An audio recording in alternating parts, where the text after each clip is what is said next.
Madame, Monsieur, bonjour, bonjour à tous. Nous sommes très heureux de vous retrouver ce matin sur la radio Taxi FM Lomé pour la grande messe de ce vendredi.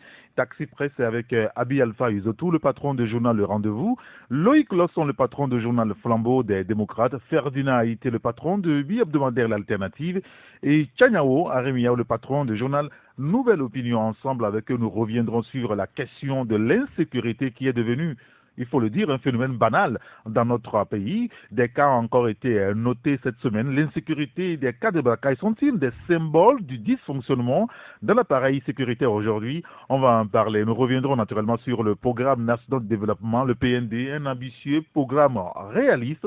On posera les questions donc à nos confrères en studio. Bienvenue.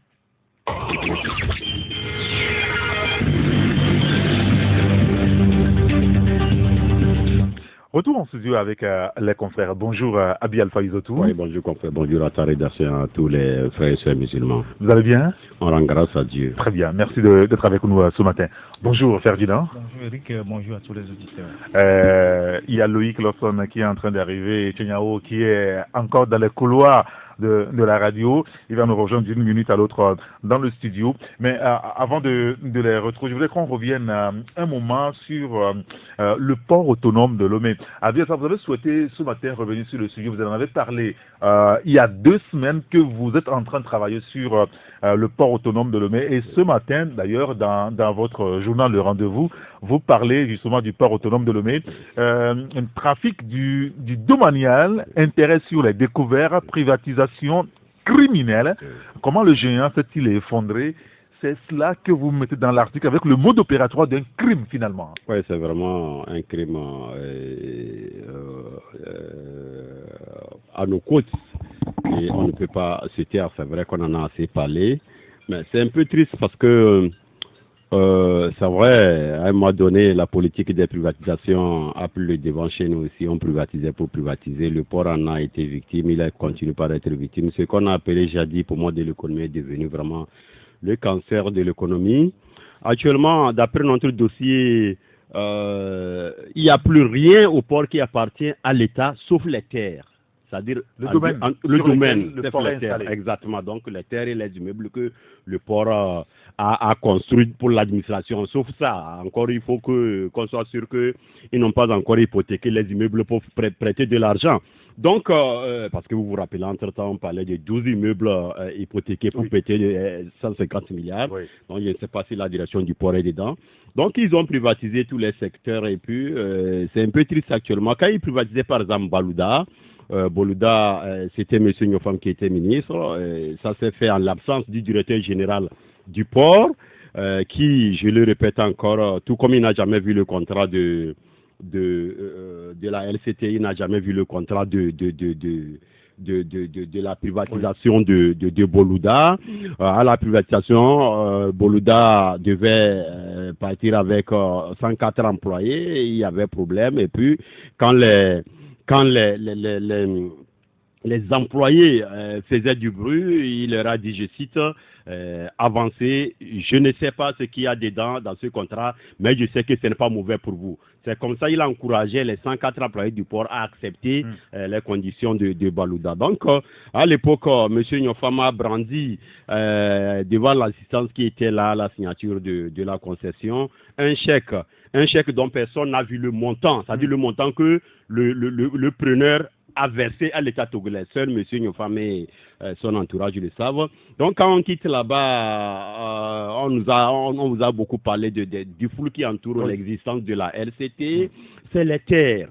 La terre au port, au fait, tout ce que vous voyez, les parcs là, c'est pas vendu. Au moins, ça, c'est en location, en bail aux opérateurs économiques qui pour construire des magasins, qui pour faire les parcs de vente de tout ce qui arrive de l'Europe. Donc, ils louent actuellement le mètre carré à 400 francs CFA. Donc, le mètre carré à 400 francs CFA. Et à côté, je vous disais tantôt que au niveau de la LCT qui a pris plusieurs hectares aussi, le mètre carré est loué à 100 francs CFA. Maintenant, ceux qui connaissent le domaine portuaire estiment que pour que le port rentre dans ses droits et que l'État ne soit pas triché et que les employés, les opérateurs aussi ne se sentent pas trop lésés, il faut louer le mètre carré à 1500. On en était là quand tout récemment le ministère des Finances atterrit au port. Actuellement, il y a un bras de fer entre le directeur qui est chargé du doménal au port et le département qui se charge c'est-à-dire du patrimoine au niveau du ministère des Finances, qui veut prendre la gestion des terres au port et porter le mètre carré de Kassa à 5000. Et ça fait problème. Déjà, ça vraiment, s'ils arrivent à faire ça, ils auraient exagéré quand même. Mais laisser ça à 400, c'est vraiment du bradage. On n'arrive pas à faire de majoration parce que une bonne partie des parcs et tout ce que vous voyez là-bas, c'est pour les cadres du port, c'est pour les directeurs généraux, les directeurs de services. Ça les appartient? Oui, ça les appartient. Je parle avec les preuves. Maintenant, quand on revient dessus, on a plusieurs fois dit ici que le port prête l'argent pour payer les employés, tout ça là. Mais à cause de ça, pour le mois passé, ils ont serré la ceinture pour payer c'est-à-dire dans la norme, quoi. Vous savez que le mois passé, ils avaient payé, le janvier a été payé le 15 février, oui. Mais pour février, ils ont payé, c'est-à-dire ils sont restés exactement pour éviter que vous voulez. Donc, et c'est prêt là, c'est découvert pour payer les agents, ça fait perdre au port, c'est-à-dire le port paie comme intérêt sur les découverts 1,2 milliard chaque année. Tu te rends compte, sur les découverts, c'est différent des prêts principaux. Oui. Les prêts principaux, c'est une chose. Les découverts, c'est autre chose. 1,2 milliard chaque année. Donc, et pour l'année 2018, le port n'a pu verser même un rond sur les dettes qu'il avait, c'est-à-dire pour l'exercice, ce qu'il est censé, l'échéancier, ça n'a pas. Donc, quand tu ramasses tout ça là, peut-être les amis vont prendre la parole. Et tu regardes le port, tu te dis que c'est un géant qui s'est écroulé. Et quand tu regardes le mode opératoire, ça fait triste. Ça fait triste qu'actuellement, notre port autonome de Lomé soit obligé de prêter l'argent pour payer les choses. Et n'oubliez pas qu'au port, il y a toujours des poches des tout-puissants au niveau de l'OTR. Il y a un certain Akaya là-bas, avec qui est le directeur le chef bureau. Chez lui là-bas, bien qu'on nous a vanté les mérites de l'OTR ici, que c'est un système à guichet unique, c'est un système informatisé. Tout est calé, qu'il ne peut pas avoir. C'est faux. Les gens, on peut vous amputer 10 millions sur une marchandise, c'est-à-dire en situation normale. Oui. Les gens arrivent là-bas, malgré que le système soit informatisé, les gens arrivent là-bas et ils ont toujours la formule. C'est pourquoi même la cour de ce monsieur est tout le temps remplie des transitaires et des grands importateurs. Ah oui? Parfois même, la plus grande faute, parce que parfois, ils font ce que dans le jargon des transitaires, ils appellent le rabattement. Oui, rabattement. Exactement. Donc, ils introduisent les demandes de rabattement de valeur, et c'est-à-dire c'est toute une. Et parfois le monsieur accepte que vous payez sur cette boîte par exemple 500, alors que par rapport à sa valeur, ces différents directeurs, ces différents adjoints qui sont au niveau de Bolloré, qui sont au niveau de la RCT, qui sont au niveau de la brigade, les gens disent non, ça ne passera pas. Parfois même c'est un bras de fer. Il y a aussi un service en différé, mais quand ils reviennent pour mettre de l'ordre, le monsieur, il a des prérogatives là-bas qui lui donnent la toute. Donc finalement, il fait partie. La contribution ça c'est clair. Cette histoire on dit que l'OTR est venu pour combattre la corruption, là, c'est un leurre. Il y a toujours ces poches-là où les gens continuent pas à rentrer à la maison avec des liades chaque soir. Et c'est quand même bizarre. Bonjour Loïc Losson, merci de nous avoir rejoints. Non, mais bonjour, j'étais là depuis, il ne faut pas que les éditeurs pensent que c'est arrivé. Non, mais c'est maintenant que vous prenez la parole. Voilà. Bonjour à toi, bonjour à tous les amis câblés. Alors, quand on décrit l'OTR comme ça, est-ce que nous avons encore un poumon de notre économie encore en place? Le terre ou le port? Le port, je veux dire, le port. Non, le port a perdu son poumon en difficulté. Le poumon le poumon est en difficulté depuis très longtemps. Tout le monde le sait. Je crois qu'on a eu assez à le dire ici. Oui, on en a parlé. Et Tchaniao qui a eu à être employé du port le sait mieux que nous. Il l'a confirmé 1001 fois. Ça ne va pas au niveau du port. Qui pour redresser le port? Et moi, je ne sais pas. Je crois que c'est ce que j'appelle pour la réussite du PND. Il y a des choses que j'ai l'habitude de dire pour dire qu'il faut des mesures ou des décisions fortes. Et ça fait partie. C'est-à-dire, voilà un monsieur qui dirige le port, qui est grabataire, qui est fatigué, qui est déjà à la retraite et qui a à sa corde plusieurs sociétés qu'il dirige, plusieurs conseils d'administration. Au même moment, on veut créer 500 000 emplois pour les jeunes quand un seul retraité s'accorde. On a au moins 5 ans. Hein. Oui, non, je dis, lui, je veux parler d'Adénion. Oui. S'accorde lui seul plusieurs emplois. Oui. Tu comprends un peu? Ça pose problème. Oui, quand on les compte, on peut arriver à 5. Le problème du port est immense. Je crois que ce qu'Abi est en train d'écrire, c'est encore même la partie visible de la scène. C'est encore plus mafieux que ça. C'est encore plus mafieux que ça. Notre port, c'est un peu, il a l'image de la SNPT, c'est-à-dire les services de phosphate. C'était l'OTP, au temps de gloire. Oui. On parlait de l'Office togolais des phosphates qui était aussi le poumon de l'économie nationale. Après, c'était une catastrophe. Ferdinand était connu dessus mieux que moi parce qu'il a eu à l'écrire dans un journal antérieur en parlant de comment la faillite de cette société est venue. Après, c'est devenu IFG. Après IFG. Aujourd'hui, SNPT. Et on a commandé des matériels que les gens ont détourné, les Suisses ont bouffé. Après IFG, elle est devenue SNPT. Aujourd'hui, elle n'est que c'est-à-dire à l'image. L'autre fois, c'est le doyen Mené, mais c'est la dépêche qui fait sortir, c'est-à-dire qui nous parle des derniers, en tout cas soubresauts de la société pour qu'on annonce son requiem. Et malheureusement, c'est ça. On a plein de sociétés malades, pas parce qu'elles sont pas des sociétés qui sont bien, c'est-à-dire par rapport à leurs fondamentaux, mais parce qu'elles sont mal dirigées, parce qu'il y a une mafia autour, en tout cas, de la gestion de la société qui est acquis. Bon, la gestion ne profite qu'à eux seuls, pas au Togo. Aujourd'hui, le prix du phosphate, l'autre fois, le monsieur disait, mais on vend notre phosphate à combien? C'est-à-dire, aujourd'hui, il y a un flou total sur qui, même des médias internationaux parlent. Les parlementaires n'ont même aucune idée sur, par exemple, combien est vendu. L'autre fois, j'écoutais un média international qui en parlait, le phosphate togolais, on ne sait même pas à qui on le vend, comment rentrer les sous, pour qui ça va. C'est-à-dire, le flou qu'on dit total. Autour de ça. Il n'y a que le fameux Ederi qui sait comment ça se passe. Ah oui, lui seul. Lui seul. C'est quand même bizarre, hein? Oui, c'est le Togo. C'est un Israélien. Bonjour, Tchaniao Remiao. Eric, bonjour. Bonjour aux auditrices et aux auditeurs de Taxi FM. Merci d'être avec nous ce matin. Bon Juma à tous les musulmans. Ferdinand, quand on parle du port autonome de Lomé, c'est quand même énervant quand on écoute des choses comme ça. Une entreprise qui est censée être notre poumon. Moi, à un moment donné, j'ai plus envie de commenter parce que le port, les phosphates, on en a tellement écrit, on a tellement fait de dossiers sur ces secteurs qui sont totalement dans les mains des réseaux obscurs, avec la bénédiction de l'État, parce qu'il ne faut pas croire que les gens qu'on cite ici, là, ils ont atterri comme ça pour prendre le contrôle du port comme si on était un no man's land où il n'y a pas de responsabilité. C'est avec la caution de l'État. Et je dis encore, pas même seulement l'État, le sommet de l'État. Vous voyez, et donc, moi, je ne sais même plus quoi dire. Parce que peut-être qu'on en parlera au niveau du PND, parce que quand vous voyez les axes autour desquels le PND est élaboré, il y a le port, il y a les phosphates, et il y a les infrastructures routières et les chemins de fer.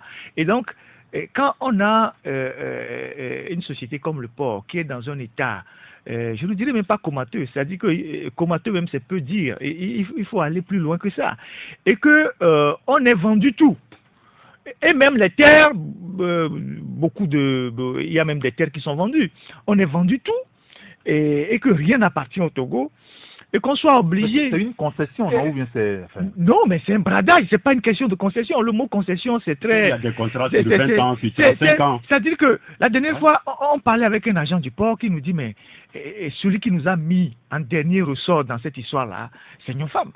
Il nous a dit ça clairement, parce que Nyonfam était le ministre des Transports. Oui, tout ce qu'on a privatisé là-bas, c'est les gars que les Nyonfam ont fait venir. Et ils sont à la maison aujourd'hui, ils continuent de tirer les dividendes. de tirer les dividendes des gens qu'ils ont mis là-bas. Et on n'inquiète personne. Et nous, franchement, à force d'en parler, on est essoufflé. Puisqu'on a l'impression que on parle dans le désert, on prêche dans le désert, ou soit on est, voilà. Mais à force d'en parler, Loïc l'a dit, ce que Abi vient de décrire, c'est la face visible de l'iceberg en réalité. Si on vous décrit tout ce qui se passe, d'abord en termes de gestion de toute la zone portuaire, et ce qui se passe sur la mer en termes de trafic les plus inimaginables, hein, pendant qu'on dit, bon, on a le port le plus sécurisé, on sécurise le port pour faire soi-même ses propres trafics mafieux. Et donc, je ne pense pas que, bon, une encyclopédie même, je ne sais pas, je ne sais même pas si j'ai bien utilisé l'expression comme en excuse, mais on ne peut même pas finir de décrire ce qui se passe au port aujourd'hui. On va passer des jours, aujourd'hui, on doit réorienter même la gestion au niveau du port autonome de Lomé. Non, tu parles de Lomé, on emprunte de l'argent pour payer les employés. On fait tout pour régler tel problème. Alors on se demande à quoi tu parles là encore bon aujourd'hui. Tu parles d'un facteur simple. Il a été clairement dit dans notre constitution que les dirigeants ne peuvent pas être des hommes d'affaires. Oui, bien sûr. C'est pour ça qu'on a dit de déclarer les biens. Mais il se fait qu'aujourd'hui, tous ceux qui gouvernent le pays sont devenus des hommes d'affaires. Et donc c'est eux qui amènent des gens, qui privatisent les secteurs, qui mettent certaines personnes devant. On dit oui, tu arrêtes ici, fais ça, on invente le nom d'une société. Et puis bon, ça continue. Est-ce que vous savez qu'actuellement, des gens, par exemple, si des gens demandent de prendre des actions dans certaines sociétés qui leur échappent, ou bien les actions ne sont pas suffisantes, ils créent une société parallèle. Comme on a créé pour LCT, actuellement on est en train de créer une brasserie, et vous le savez. Oui, bien sûr. Oui, on est en train de créer une brasserie à Déticopé. Et c'est les gens du régime qui se sont mis ensemble, ils ont piqué l'argent dans les caisses de l'État, ils sont allés chercher un groupe allemand, puisque eux, ils n'ont pas l'expertise dans la brasserie, et ils mettent devant, et derrière, c'est eux qui ont comment appelle-t-on, les investissements, c'est eux qui ont les actions. Et donc, tant qu'on ne va pas couper le cordon, tant qu'on ne va pas régler le problème de qui est dirigeant et qui est homme d'affaires, mais ces choses-là, les sociétés vont tomber en faillite les unes après les autres. Et malheureusement, c'est le cas du port autonome de Lomé. Et on en parle tous les jours. Moi, je pense qu'il faut arrêter d'en parler. Arrêtez d'en parler, là, vous êtes contre la liberté de... Ils ont fait voter une loi pour permettre aux hommes d'affaires de faire les affaires. Les fonctionnaires. Il y a le code qui autorise quand même aux fonctionnaires. Après, on dit bon, que les journalistes, ils parlent trop. Oui, encore le port autonome de Lomé. On a le sentiment aujourd'hui que il y a quand même, comme Ferdinand l'a dit, même quand on prend l'encyclopédie, on ne finira pas d'évoquer le cas du port autonome de Lomé. Mais c'est quand même ça fait mal. C'est quand même l'économie. En tout cas, c'est présenté comme cela que c'est l'économie. Et c'est le pouvoir de notre économie. Oui, tout à fait. Et Ferdinand dit ce que j'ai vraiment au cœur par rapport au port autonome de Lomé. Et également par rapport à certains sujets dont nous débattons ici tout le temps. Vous voyez que ça fait au moins déjà 3 ou 4 séances qu'on se retrouve ici et qu'on relève les difficultés que connaissent le port et qu'on relève l'enfer que vivent ceux qui y travaillent. Et depuis, personne n'a levé le doigt pour essayer de, ne serait-ce que prendre une petite position qui permet de dire ou de comprendre que bon, quelque chose a été dénoncé et qu'on est en train de faire du travail autour pour trouver une formule qui relance le port. Donc, et quand vous êtes à notre place, quand les gens nous écoutent, parfois ça donne l'impression que depuis leur bureau, nous sommes là, on s'acharne contre leur bien-être.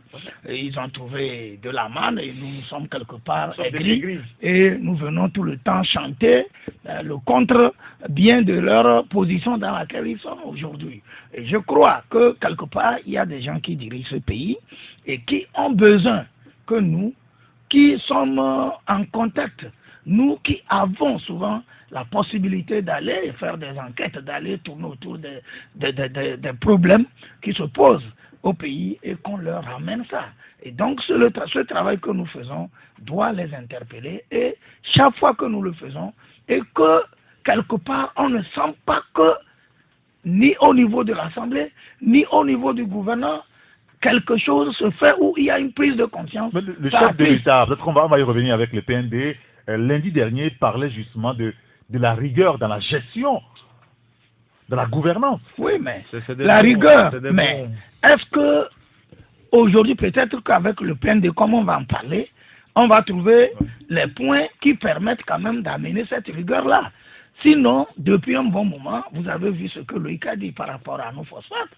Et hier, quand on parlait du Togo, c'était autour du phosphate togolais, qui d'ailleurs, dit-on, doit être une exception, une des rares, des rares qui existent au monde. Après, peut-être le Maroc, on dit que le Togo doit être le pays qui a l'espèce de phosphate qui est rare et qui intéresse le monde entier. Mais qu'est-ce qui se passe avec le Togo aujourd'hui par rapport à notre phosphate? Point d'interrogation. Le port autonome de Lomé, il se chante partout que c'est le port en eau profonde, le port un don de Dieu, de la nature, pendant que d'autres peinent à creuser et à faire des digues pour avoir des ports, de la profondeur de leur port. Chez nous, c'est un don de la nature. Et tout le monde le dit. Le Togo s'enorgueillit en le disant lors de grandes conférences. Mais aujourd'hui, qu'est-ce que le port est devenu? La manutention est partie. On a confié toute la manutention au port à ceux qui la tiennent aujourd'hui. Vous les connaissez. Et c'est là le point juteux d'un port. Aujourd'hui, on a aussi confié la capitainerie à des gens qu'on a importés de je ne sais d'où, qui tiennent ça. Et c'est de là-bas aussi que l'argent vient. Et finalement, ça donne l'impression que le port n'est résolu aujourd'hui qu'à la simple administration, où on ne gère que les papiers, pendant que les privés qui sont en acquaintance avec des commis du pays brassent des milliards. Oui, mais tout à l'heure, Abi donnait un nom à un certain Akaya qui est au niveau du port, au niveau de l'OTR du port. Oui, bon, moi je ne veux pas. Il y a de l'argent qui arrive quand même, des gens voient régulièrement de l'argent. Mais on fait autre chose avec l'argent aussi. Eh bien, tout à fait. Donc, il faut qu'avec le PND qui arrive, et que nous sommes en train, tous les Togolais ont vu que c'est un projet ambitieux, donc avec le PND, qu'on essaye de faire en sorte que tous ceux qui se sucrent derrière le dos du contribuable, ceux qui, de façon maligne, se mettent en arrière-plan et poussent d'autres pour nous arracher ce qui est le bien commun à nous tous, qu'on essaie de mettre la main à tous ces gens-là. Moi, j'ai dit que tout ce que le chef de l'État fait, les grandes ambitions que le président de la République a, ces ambitions-là sont étouffées par le fait qu'il y en a deux Togolais qui narguent les autres avec la richesse qu'ils se sont donnés et que tout le monde sait comment cette richesse est arrivée parce que la plupart, nous l'avons dit, ce ne sont pas des commerçants. Ce ne sont pas des hommes d'affaires, ce ne sont pas des industriels, c'est des gens, des administratifs, des gens qui travaillent au niveau de l'administration dont on connaît le salaire, dont on connaît quand ils font des missions, combien ils prennent en main. Et ce sont eux qui changent des voitures, ce sont eux qui s'habillent avec des marques impossibles, ce sont eux qui prennent tous les quartiers. Moi je dis même qu'il faut essayer de voir qu'à l'avenir, quand quelqu'un au Togo et qu'il veut même avoir des terrains, qu'on essaie même de limiter, que quelqu'un ne peut pas acquérir de trop les terrains. Il y a quand même le code foncier. Le code foncier n'en dit rien. Enfin, une précision, au niveau des domaines, je pense, ruraux, là, il y a quand même des nombres d'hectares qu'on ne peut pas avoir. Je voulais on va revenir sur tout ça là, sur dans le PND, parce que le PND en prend en compte. Je veux juste ajouter un élément, je veux qu'on avance actuellement. Il existe des agents du port régulièrement embauchés qui sont enregistrés, qui ne sont pas des vacataires, qui sont en train de se renseigner sur les conditions de départ anticipées à la retraite. Parce que tout le monde voit le noir venir. Le port n'a aucun avenir. Je dis bien, je parle de ce que je sais. Des gens se renseignent si aujourd'hui je suis encore à 10 ans bien, 5 ans de ma retraite, si je vais partir anticiper, comment on peut m'accompagner. Donc, tu sais, je vais terminer en disant que les gens ont commis, notamment nos femmes, monsieur Nyofam, j'ai rien contre lui, mais il a commis un crime au port que les juristes, le jargon du droit appelle le délit d'initié. Le délit d'initié, c'est quand tout de suite M. Eric voit que cette radio a de l'avenir dans 5 ans, parce qu'il y a une situation qui est en train de se créer autour de la radio, et il cherche un preneur pour privatiser le port, c'est-à-dire la radio, au moment où l'opportunité d'affaires arrive. Au moment où les conditions se sont améliorées pour que une radio qui a galéré longtemps, qu'on n'a pas fait les bénéfices, en ce moment tu amènes ton homme et on lui remet la privatisation. C'est ça qu'ils appellent le délit d'initié. Si vous retournez dans les archives, nous avons commencé par dénoncer la LCT, l'existence de la LCT avec l'existence de Balouda. C'est quand la LCT s'est installée et que la LCT s'est installée et que l'arrivée des conteneurs au port doublait, l'arrivée des navires aussi, l'accostage doublait, c'est en ce moment que cette histoire de Balouda est arrivée. Le port s'était déjà endetté pour acheter du matériel de travail, les remorqueurs, la manière, tout ça là.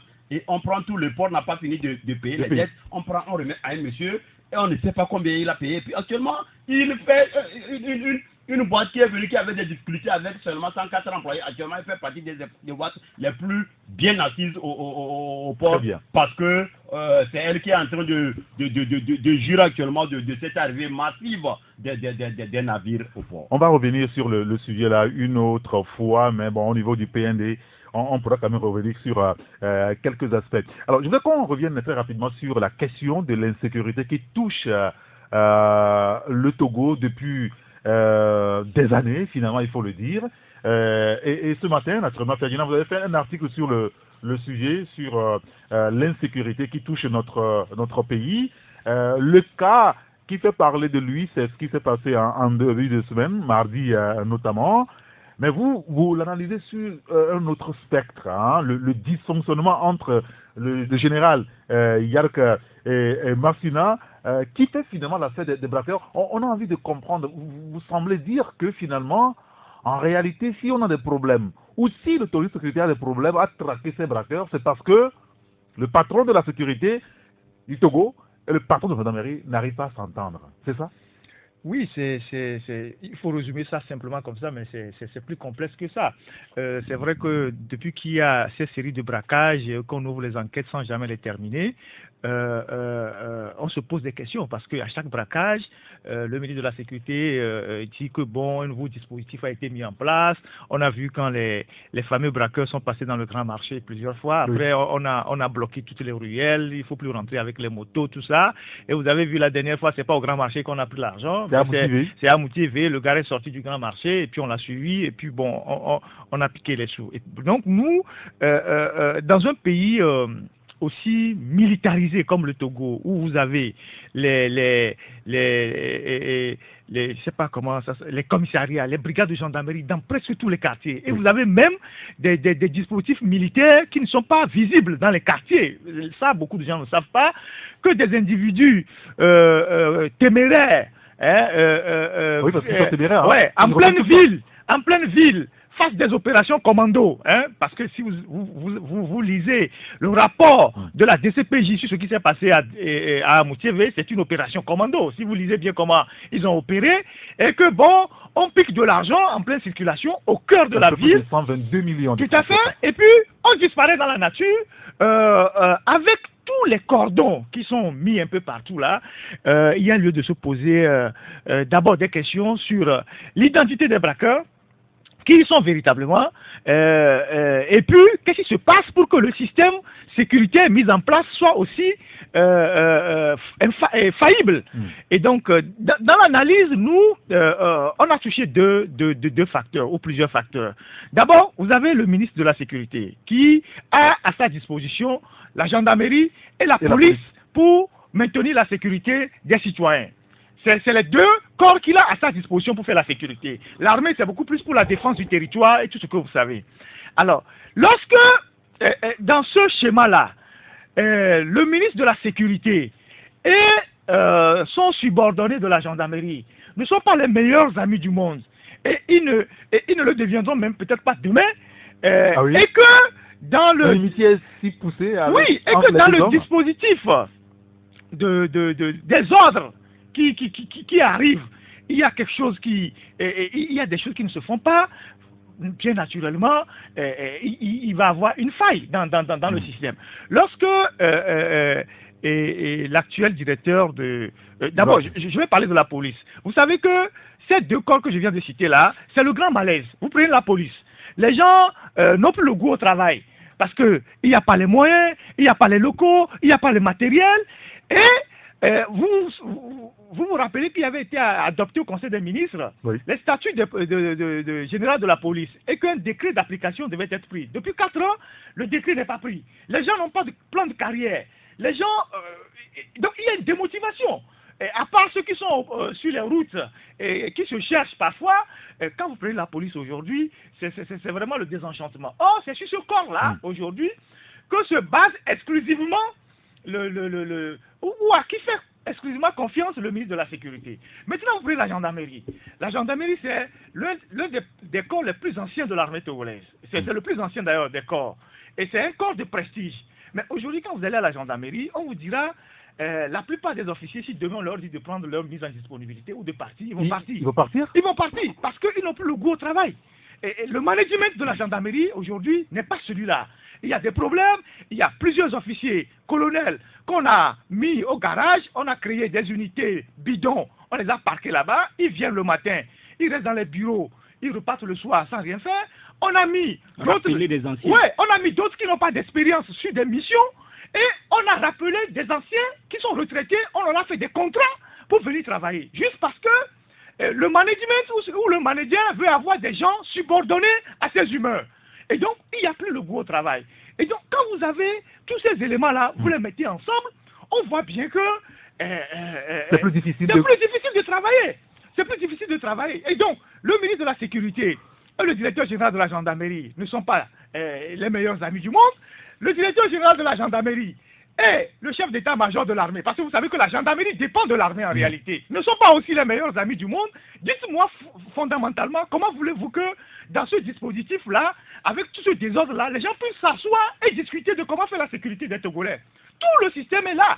Maintenant, dans un scénario complotiste, on peut même se demander qui sont les braqueurs. Est-ce que des gens ne posent pas des actes pour fragiliser d'autres et je ne sais pas, et vice-versa. Oui, et vice-versa pour, je ne sais pas, parce qu'il y a les gens convoitent les postes des uns et des autres. Est-ce qu'il n'y a pas un scénario comme ça? Donc, moi, je pense qu'aujourd'hui, il ne faut pas tomber dans le piège qui consiste à dire que l'autorité, ou bien ceux qui ont à charge de la responsabilité de notre sécurité sont des incompétents. Non, le problème est ailleurs. Parce que dans ce pays, quand vous êtes opposant et que vous réfléchissez au pouvoir de Faure Gnassingbé, même dans votre chambre, on vient vous arrêter. Mais comment se fait-il que les mêmes qui détectent les intentions dans la tête des opposants, quand vous avez une manifestation, ils arrivent avant même la marche, ils ne peuvent pas arrêter les voleurs? C'est parce qu'il y a un problème quelque part. Loïc Lawson, alors finalement, quand on écoute tout ça et quand on analyse, est-ce qu'on est peut-être en droit de dire que ces braquages, en réalité, c'est le symbole même de dysfonctionnement au niveau de l'appareil sécuritaire? Oui. Tu sais, il y a au dernier braquage, l'avant-dernier, ça c'est le dernier, l'avant-dernier, il y a quelques mois, nous avions titré qui sabote le dispositif sécuritaire. Et c'est l'analyse que Ferdinand a faite qu'on a essayé de développer dedans. Parce que quiconque connaît le ministre de la Sécurité, et sachant que ce monsieur maîtrise un peu, en tout cas Lomé, si on ne prend que Lomé, je ne vais pas parler encore du Togo. Le patron de la gendarmerie. Absolument. Vu son parcours, il connaît même des chefs, comment vous appelez des chefs, comment vous appelez ça, les jeunes qui sont dans les dojos, les chefs gangs, qui les alertent quand il y a certains événements, certaines choses. Alors, comment se fait-il que au même moment, chaque fois, il y a des braquages facilement au cœur de la ville? Si c'est une seule fois, on peut encore comprendre. Alors, ça nous a amené à dire qu'il y a quelque chose qui ne va pas, que quelqu'un sabote le dispositif. Même si au niveau du ministère de la Sécurité, on ne le reconnaît pas, on reste ferme, on dit non, on fait les enquêtes, on va découvrir tout ça. Mais nous disions qu'il y a quelque chose qui ne va pas dans le système. Parce que, tu sais, pour encercler le dispositif sécuritaire, c'est comme l'a dit Ferdinand, c'est la police et la gendarmerie. Alors, ça veut dire qu'il y a un niveau entre le patron de la police et le patron de la gendarmerie, il y a quelque chose qui ne va pas. Je ne dis pas qu'entre les deux ont des problèmes. C'est-à-dire, entre les deux unités, il y a un souci quand même. Il y a un problème. Il y a un problème pour qu'à chaque fois, on puisse braquer facilement. On a braqué à l'aéroport. On a braqué plusieurs fois au Grand Marché de Lomé. En plein jour, tout le temps, en plein jour. Ça, c'est une première piste. Seconde piste, il y a la piste des cambistes aussi. Tu sais, ces cambistes qui prennent beaucoup d'argent aussi, on ne sait pas si en leur sein, puisque tout part de là, comment les gens arrivent à savoir que de l'argent est sorti? Et est-ce que c'est telle voiture qui le transporte? Ça veut dire qu'il y a aussi des fuites. soit le secret bancaire n'est pas respecté, Et violé constamment. et violé constamment. Ça, nous comptons revenir là-dessus, parlant de la Russie. Il n'y a pas de secret bancaire. Voilà, parlant de la Russie du PND, il y a des sujets sur lesquels nous voulons revenir. Si on ne règle pas ces problèmes, il n'y aura pas reçu du PND. Donc le secret bancaire qui est constamment violé dans notre pays, alors comment on arrive à savoir que c'est lui qui a pris l'argent? Ou soit, au niveau des cambis, comme c'est ensemble, ils cotisent, il y a quelqu'un qui est avec les braqueurs, qui est dans le groupe, Et qui renseigne les braqueurs pour leur dire, bon, la voiture, tel numéro, il est parti avec tel nombre de millions. Mais maintenant, même si c'est le cas, regarde notre ville. Il faut pas Partout où tu passes, il ne faut pas exclure, dernier point, l'écoute téléphonique. il y a Voilà, ce que les gens font. Très important. L'autre, oui. Voilà, l'écoute téléphonique. Parce que ceux qui écoutent au téléphone aussi, on les connaît. Ce n'est pas toi, ce n'est pas moi. Ils savent ce qui se passe.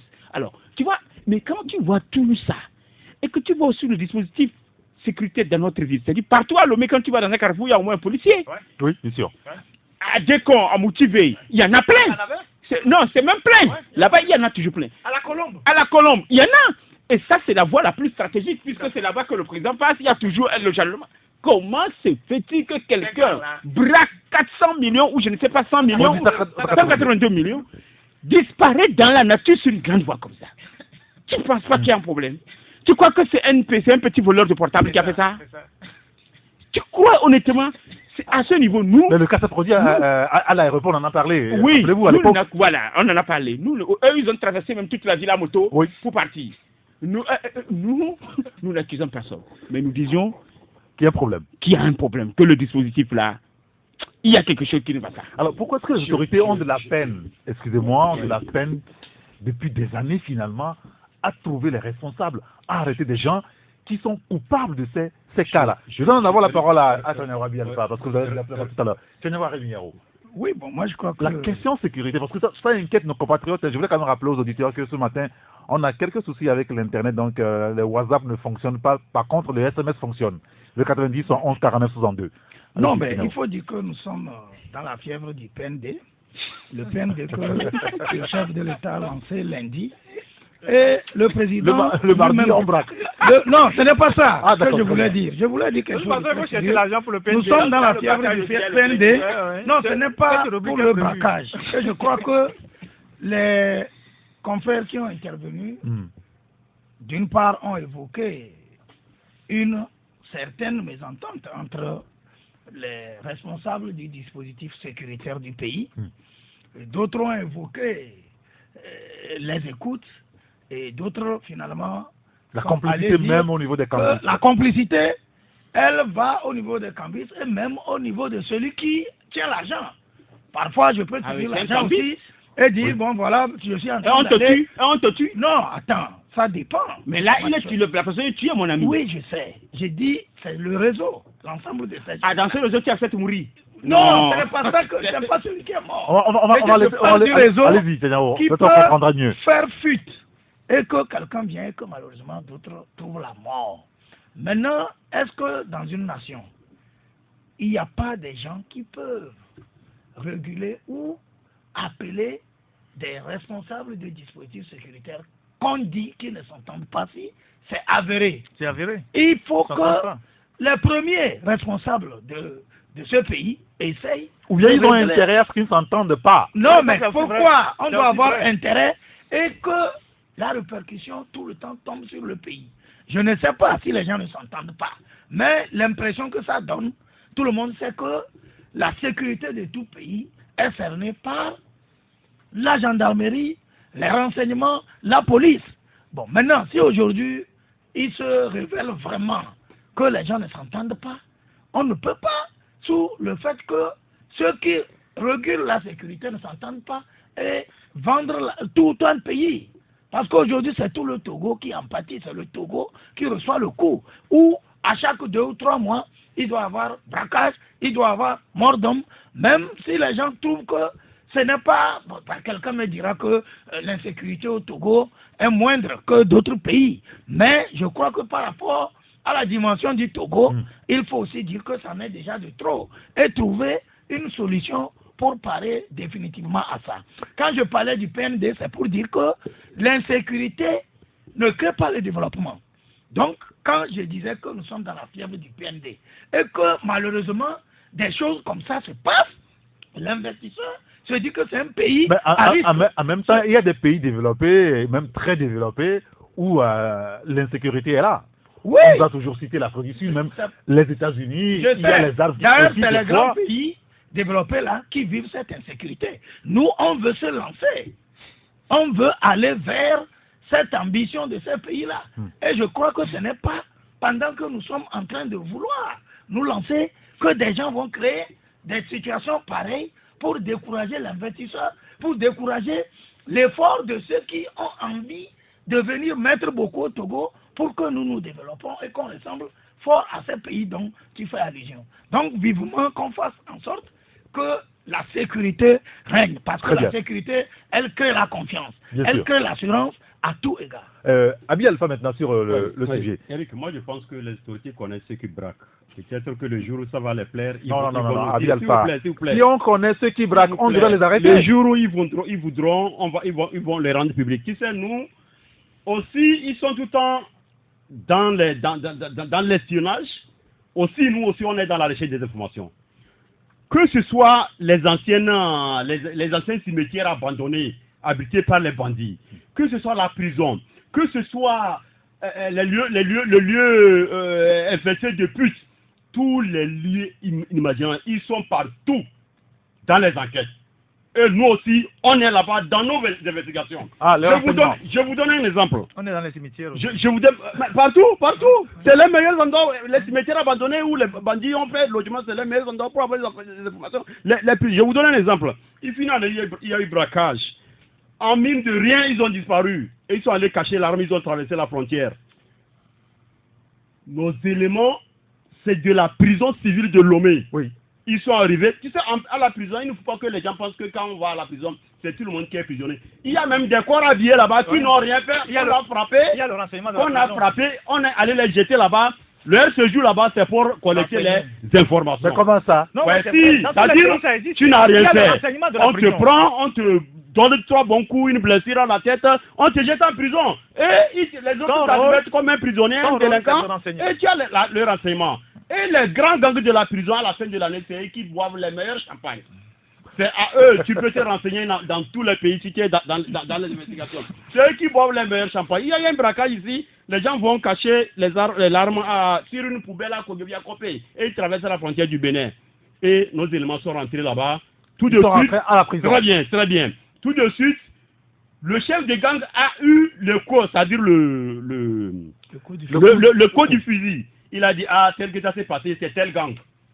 Bon, mais souvent, quand nous opérons, eux, dans leur modus vivendi, quand ils finissent, c'est là-bas, ils cachent l'arme. Et ils vont dans tel endroit. Effectivement, on a récupéré l'arme. On a récupéré l'arme dans une poubelle à Kogobia-Kopé. On a pu savoir que les gens ont traversé la frontière. On les a pistés. Après 3 semaines, on les a pris dans un bar dans un maquis à Madahome. Ça, ce n'est qu'un exemple. Donc, je vous parle des faits que vous pouvez vérifier au niveau des polices. Du moins, ceux qui détiennent les renseignements du pays, qui font l'investigation. C'est pour te dire qu'on ne peut pas, que ce soit les armes qu'on a utilisées au niveau de l'entrée, l'entrée sud du pays là. À Baguida. À Baguida. Oui. Que ce soit, ça dit, il faut voir le type d'armes qu'on utilise.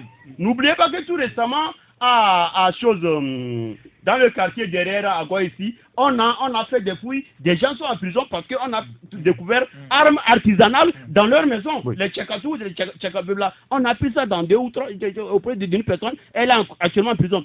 Que ce soit le type d'armes qu'on a utilisé pour Baguida, pour le grand marché, quelques semaines après Baguida. L'aéroport. Ce qu'on a utilisé hier, que ce soit ce qu'on a utilisé à l'aviation, ce ne sont pas des armes qui sont accessibles à tout le monde.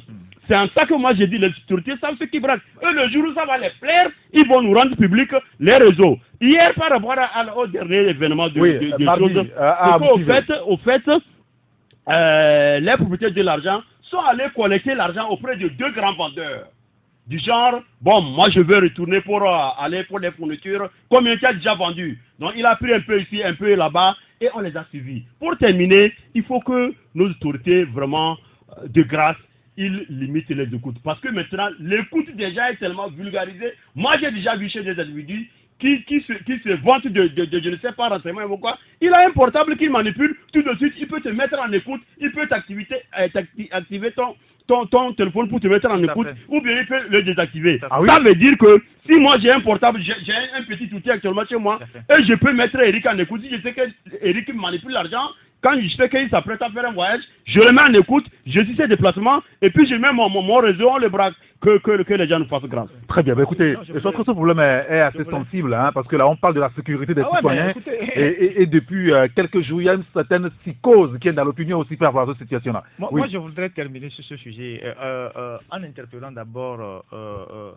M. Pogna Singbe, parce que c'est lui le chef suprême de l'armée, pour que on redonne le goût au travail à la police et à la gendarmerie. Ces corps-là semblent aujourd'hui des corps totalement abandonnés. En termes de moyens, de structures, d'infrastructures, la gendarmerie et la police, ils n'ont de moyens que quand il faut réprimer les opposants. Mais ils n'ont jamais de moyens pour faire la sécurité ordinaire. Il faut vraiment remettre le goût au travail à ces deux corps-là. Maintenant, pour les chefs qui ne s'entendent pas entre eux, il faut essayer de les raisonner. Si les gens ne veulent pas travailler, il faut les muter à d'autres postes. Parce qu'on ne peut pas avoir dans un pays des gens avec qui on paie, les gens qu'on paie avec l'argent du contribuable pour faire notre sécurité, et eux, ils utilisent leur poste pour se faire la guerre entre eux parce que ils ne s'aiment pas. Donc il y a quelqu'un, comme Sanyao l'a dit, qui est autorité suprême, il faut les appeler, à moins que la mésentente est entretenue par le système lui-même pour que, parce que vous savez que dans un système comme le nôtre, on ne veut pas que plusieurs chefs corps s'entendent parce que demain peut avoir des intentions.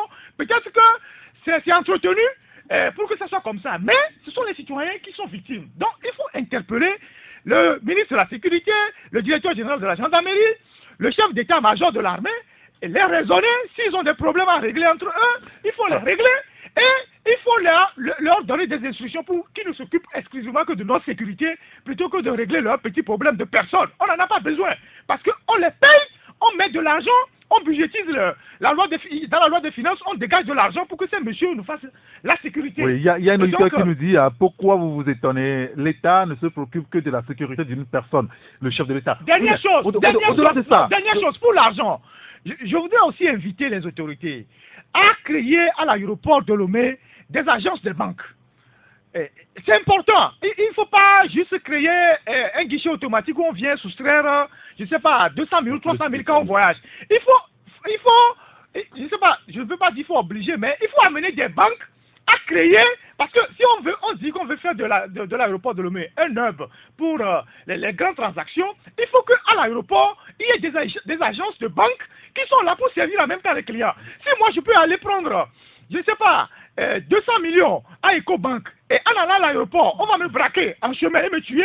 Si les 200 000, je peux les prendre directement à l'aéroport et prendre mon avion et partir, je pense que c'est plus sécurisant. Donc il faut réfléchir à doter l'aéroport d'agences de banque pour que les commerçants aillent soutirer directement leur argent à l'agence et montent dans l'avion, ils déclarent l'argent. Ils déclarent l'argent. En tout cas, je dis toujours, je ne flatte personne, notre armée est très efficace et elle est assez efficace pour que ces braquages se fassent comme ça et que depuis là, on n'est pas arrivé à prendre ces personnes. Alors finalement, Loïc Lawson, est-ce qu'il ne faut pas peut-être, j'en sais rien, nous avons un Parlement qui est là quand même. Il y en a eu un avant où le braquage était quand même uniforme dans notre pays. Pourquoi est-ce qu'on n'interroge pas les patrons de la sécurité au Togo pour qu'on nous dise ce qui se passe réellement? Pourquoi est-ce qu'ils n'arrivent toujours pas à mettre la main sur ces bandits? On voit en France l'affaire Benalla. Oui, on a convoqué tout le monde, le patron de la police, le patron social, on a écouté à l'Assemblée. On ne communique pas, enfin, on n'interroge personne sur ça. Ah, c'est... Tu sais, nos institutions, hein, je ne sais pas quoi dire. Tu sais, quand les institutions ne sont pas libres, c'est aussi ça. La vérité, c'est ça. Il ne faut pas tourner autour du pot. Les institutions n'ont pas la liberté qu'il faut. Tu le sais très bien. On a vu une ministre dire dans ce pays que les parlementaires ou aucun ministre ne lui résiste ou ne doit lui faire, je ne sais pas comment vous appelez ça, qu'elle ne lui résiste pas. Bon, c'est ça, c'est pas l'expression qu'elle a utilisée. Donc, on ne lui tient pas tête. Voilà, donc tu comprends. Et c'est la triste réalité chez nous. Et pour des braquages comme ça, même Le procureur peut ouvrir une enquête et faire quoi? Jamais. Interpeller même les plus hautes autorités de sécurité pour leur dire mais qu'est-ce qui ne va pas? Éclairez-nous. Tu comprends? Mais ils ont quel pouvoir? C'est là où je dis, pour la réussite, encore une fois, du PND, c'est encore un autre secteur que je vais toucher la semaine prochaine. La sécurité, c'est tout. Et c'est un peu de tout. Si, hier, je tweetais en disant, au-delà du discours tout feu, tout flamme de Faure Gnassingbé, il lui faut des actions tout feu, tout flamme pour pouvoir dérouler à bien le PND. Sinon, oh là là là là, on va se retrouver ici en 2022, toi et moi, on sera au point de départ. C'est ça la vérité. Vous savez, tant que on n'accepte pas courageusement de verrouiller certains fondamentaux de la République, ce qui fait un pays, c'est-à-dire les institutions, si on ne les déverrouille pas, on a beau avoir les meilleures intentions, les plus beaux rêves, c'est compliqué. C'est-à-dire que chacun doit faire son boulot librement, au moins à 80%, à tous les niveaux. Eh bien, celui qui fait mal, on le sanctionne. Et ça donne l'exemple à celui qui vient arriver. Tant que ce n'est pas comme ça, les femmes vont continuer par narguer les gens parce qu'ils ont quitté le gouvernement en se disant mais j'ai déjà moi mon pactole, je m'en fous de vous. Et je ne sais pas, les Libanais vont continuer par vendre n'importe quoi dans le supermarché. Des riz périmés vont venir dans notre pays. On va prendre des échantillons qui sont bons pour donner à un professeur pour dire que c'est bon. Lui, dans sa conclusion, il va dire que c'est selon ce qu'on m'a apporté. Ainsi de suite, ainsi de suite. C'est dit, nous rêvons, nous aimons ce pays et nous rêvons d'un beau pays. Et pour y arriver, il faut forcément que certains fonds, en tout cas les institutions, soient libres au moins à 80%. Si vous refusez que les institutions soient libres et que ceux qui sont à la tête des institutions sont des marionnettes ou au service de quelqu'un, le développement que vous cherchez tant sera l'heure. Très bien, merci beaucoup Loïc Tchanyawa. Avant la pause, puisqu'il nous reste 2 minutes avant la pause, quel commentaire vous pouvez aussi faire autour de ce sujet-là, parce que les auditeurs qui posent la question, mais depuis il y a des braquages, depuis on nous fait peur dans le pays, pourquoi est-ce que le ministre de la Sécurité ne parle pas? Pourquoi est-ce que le directeur de la gendarmerie ne parle pas? Pourquoi est-ce que celui de la police ne parle pas? Pourquoi est-ce que tous se taisent? Alors, pourquoi est-ce que les députés, les parlementaires ne les interrogent pas? Non, je crois qu'il faut partir même par le procureur de la République. Ah oui, le procureur, oui. Lorsqu'il y a des situations comme ça, il faut que, Loïc le disait tantôt, et je crois que le Togo est en pleine marche. Et à chaque niveau que chacun a une responsabilité, il faut que les gens exercent la plénitude, qu'ils exercent en plein temps la responsabilité qu'ils ont au poste où ils sont. Je voudrais parler par exemple du procureur. Vous savez, notre pays est tel que n'est pas à un poste n'importe qui. Tous ceux qui sont à des postes, que ce soit des directeurs généraux, la preuve, nous en parlons depuis, ça ne bouge pas. Et donc, quand les gens sont là, ils ont des soutiens. Vous allez dans le cadre courant, quand nous sortons et on discute avec des gens, on prononce le nom de quelqu'un, on dit que tu ne sais pas que c'est le soutien de telle personne, tu ne sais pas que c'est tel qui le protège. Donc à partir du moment où les gens... Tu ne sais pas que c'est l'enfant de tel, à partir du moment où les gens qui tiennent les institutions ne s'essayent pas et qu'on les gomme pour que le pays prenne acte. C'est-à-dire aujourd'hui, ce que nous dénonçons, si le procureur de la République nous écoute, si demain, le procureur convoque tous ces gens-là, il dit, bon voilà, je veux en savoir plus dans ce qui se passe dans tel domaine.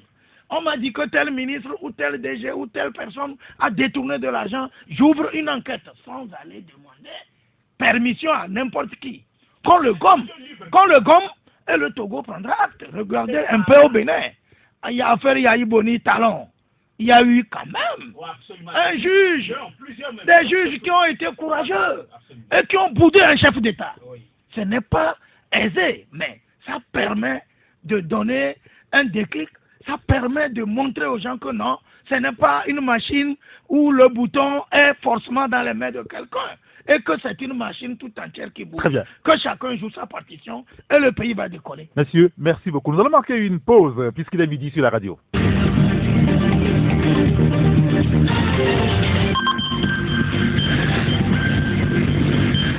Retour en studio avec les confrères Ferdinand Haïté, Abi Alpha Isotou, Loïc Lawson et Tchanyao Arimiao avant de les retrouver pour la suite du débat. Nous sommes en liaison avec la rédaction de Taxi FM, c'est avec Hugues Vignon Atipo. Hugues, bonjour. Bonjour, Irrigator. Alors, c'est vous qui serez donc aux commandes à 12h45 pour le journal de Taxi Midi. Quel est le contenu de votre journal, Hugues? Oui, nous rendons hommage donc aux femmes en ce jour du 8 mars avec la célébration de la Journée internationale de la femme. Tchabinandi Kolani Yentiare, la ministre en charge de l'action sociale, a exhorté les femmes à participer aux prochaines élections locales. La radio Taxi FM consacre 2 dossiers lors de cette célébration. Immersion dans le quotidien de Yawa Digbori Tchegan, la présidente de l'Assemblée nationale du Togo. Et puis, quel est le regard des hommes togolais sur les femmes? Le dossier de la rédaction, 2 dossiers consacrés donc à cette célébration de la Journée internationale de la femme à suivre à 12h45. Et puis une action de l'État en mer efficace et efficiente pour faire de l'espace maritime togolais un hub de transport international. Une conférence maritime se tient sur 2 jours à Lomé. C'est Jean-Marie Leblanc qui vous présentera le journal de 12h45. Très bien, donc on sera avec Jean-Marie Leblanc tout à l'heure. Merci beaucoup, Hugues Vignon Atico.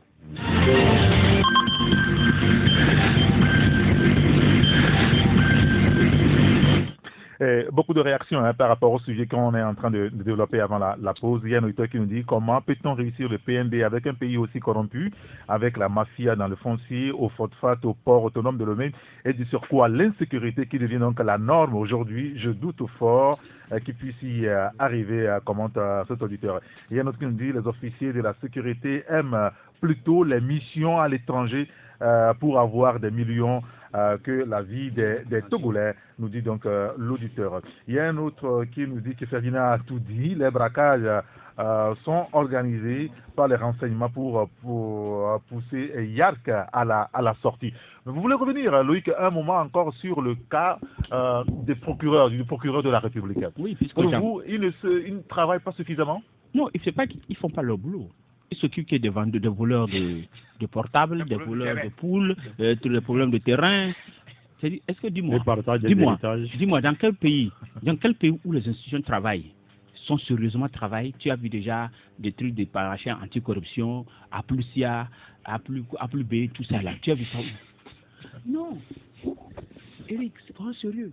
Si les institutions travaillent, si le procureur fait son boulot, on n'a pas besoin d'une commission anticorruption. C'est clair. Vrai ou faux? C'est clair. Si le procureur fait son boulot, c'est parce que le procureur a les mains liées, c'est-à-dire il n'a pas le pouvoir de faire son boulot comme il se doit, qu'on nous crée ces institutions-là. Et les institutions-là aussi ne peuvent pas aller jusqu'au bout. En réalité, quand je vois le juge là s'agiter, il a quel pouvoir? Rien. Pour décider, je vous ai dit ici que l'autre fois, pour le truc de la CAN, il a dit, eux-mêmes ont dit quelque part qu'ils attendent le OK de la présidence. Ça prouve que jusqu'au présent, le OK n'est pas tombé. La preuve, ils n'attraperont personne. Est-ce qu'il a lancé le filet? Yeah. Rien. C'est-à-dire, libérons les institutions. Vous verrez ce que ce pays sera. Laissez chacun faire son boulot. Que quand il y a un DG ou un ministre qui se dit tout puissant là, parce qu'il vole l'argent du pays là, laissez, vous allez voir ce qui va se passer. La presse tout le temps fait des révélations dans ce pays. Oui, bien sûr. Qui sont vraies. Plus de 90%, les révélations de la presse sont vraies. Personne ne regarde. Laissez les petits journalistes raconter leur vie. À la rigueur, on nous menace, on nous fait croire qu'on peut nous tuer, on peut nous abattre, on peut nous faire ci. Oubliant comme si eux, ils sont créés, il n'y a pas un Dieu qui est quelque part. Non, quand même. Tous les temps, on fait des révélations, on dit des choses qui se passent. Les mêmes personnes sont aux côtés du chef de l'État. Quand tu dis un truc que tu es, je ne sais pas quoi, non. Nous voulons un beau Togo. On ne veut pas d'un Togo qui va profiter à certains et pas à d'autres. Parce que dans tous les discours du président de la République, il dit toujours, il parle des fils et des filles de ce pays. Oui. Il dit la richesse doit être partagée. Pourquoi d'autres qui sont venus avant-hier, on les connaît, aujourd'hui narguent tout le monde parce qu'ils ont pillé l'argent du pays. Pourquoi? On a connu des gens qui sont venus ici, encore leurs dossiers de stage sont ailleurs, mais on les a bombardés ministres. Ils sont devenus ce qu'ils sont devenus en 2-3 jours. Mais attendez, arrêtez ça. D'accord. Nous voulons d'un beau Togo. Et pour ça, le président de la République doit prendre son courage. C'est-à-dire, tant que tu ne punis pas, il y a problème. L'autre fois, quand on a pu le lancement du PND, parmi les panélistes, j'étais le nom d'un des meilleurs. Moi, j'ai eu à discuter avec lui après. Parce que moi, je n'étais pas à l'inauguration, mais après, je suis parti le voir dans sa chambre d'hôtel, on a causé. Mais j'ai dit, mais sincèrement, tout ce que vous avez dit est beau. est-ce que tu crois qu'on va y arriver?